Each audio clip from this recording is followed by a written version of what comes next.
వెలుగు వీవోఏలపై రాజకీయ వేధింపులు అరికట్టి అక్రమ తొలగింపులు ఆపాలని డిమాండ్ చేస్తూ ఏపీ వెలుగు వీవోఏ ఉద్యోగుల సంఘం సిఐటియు ఆధ్వర్యంలో కాకినాడ కలెక్టరేట్ వద్ద యానిమేటర్లు ధర్నా నిర్వహించారు. ఈ ధర్నా శిబిరానికి జిఆర్డీఏ పీడీఎస్ శ్రీ రమణి హాజరై తన పరిధిలో ఉన్న సమస్యలను కూర్చుని పరిష్కరించుకుందామని మిగిలిన రాష్ట్రానికి తెలియజేస్తానని యానిమేటర్లకు హామీ ఇచ్చారు. ఈ ధర్నాను ఉద్దేశించి సంఘం జిల్లా గౌరవ అధ్యక్షురాలు జి బేబీరాణి, సిఐటియు జిల్లా ప్రధాన కార్యదర్శి చక్కల్ రాజ్ కుమార్, జిల్లా కోశాధికారి మల్కా రమణ మాట్లాడుతూ ప్రభుత్వం మారింది కాబట్టి మా కార్యకర్తలను మీ స్థానంలో నియమిస్తాం, మీరు రాజీనామా చేయండని కూటమి నాయకులు యానిమేటర్లపై ఒత్తిడి చేస్తున్నారని, ఎన్నికల ముందు ఉద్యోగ భద్రత కల్పిస్తామని చెప్పిన వాగ్దానాన్ని మర్చిపోయారా అని ప్రశ్నించారు.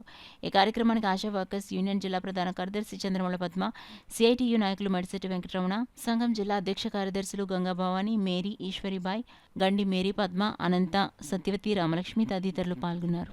జగ్గంపేట ఎలాసరం కూడా బెదిరింపులు వస్తున్నాయి, తాళరే బెదిరింపులు వస్తున్నాయి. అనేక మండలాలలో వాళ్ళందరినీ కూడా లిస్టులు ఇచ్చేసి ఈ లిస్టులో పేర్లు ఏవైతున్నారో వీళ్ళందరూ తీసేయండి అని చెప్తున్నారు. ఇదే రకంగా కరెక్ట్, ఇది సరైనది కాదు.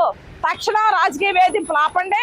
ఇప్పుడు ఏవైతే లాగిన్లు ఆపేశారో ఆ లాగిన్లన్నీ కూడా యాక్టివిటీలోకి పెట్టండి అని చెప్పేసి డిమాండ్ చేస్తా ఉన్నాం. అలాగే యానిమేటర్ల జీతాలు వీళ్ళ అకౌంట్లో వేయట్లేదు కాబట్టి మొత్తం 10,000 రూపాయలు అకౌంట్లో వేయాలి, సొంత అకౌంట్లో ఆ జీతం వేయాలని డిమాండ్ చేస్తాం.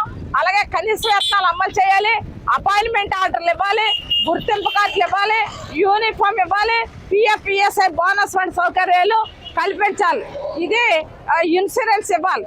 ఈ సమస్యలన్నీ పరిష్కారం చేయాలి. ఈ సమస్యలు పరిష్కారం చేయకుండా పైకి ఇప్పటికే 6 నెలలు 3 నెలలు వేతనాలు పెండింగ్లో ఉన్నాయి. ఇవి కూడా ఇవ్వకుండా ఇవాళ ఇంటికి వెళ్ళిపోండి అని చెప్పడం ఏ రకంగా కరెక్ట్? గత ప్రభుత్వం ఏ తప్పులు చేస్తుందో మీరు ఆ తప్పులు చేసి మీరు వెంటనే వెళ్ళిపోకండి బయటికి. మీకు చెప్పేది అది. గత గవర్నమెంట్ చేసిన తప్పుల నుండి మీరు గుణపాఠం నేర్చుకోకుండా ఈ రోజున మళ్ళీ అదే వైఖరితో మీరుంటే చూస్తూ ఊరుకోరు ప్రజలు. ఆ గవర్నమెంట్కి బుద్ధి చెప్పినట్టే మీకు కూడా బుద్ధి చెప్తారు. ఇది సరైనది కాదు. కాబట్టి రాజకీయ వేధింపులు తక్షణం ఆపండి, అందరినీ విధుల్లోకే తీసుకోండి. ఇదే మీకు చెప్తా ఉన్నాం.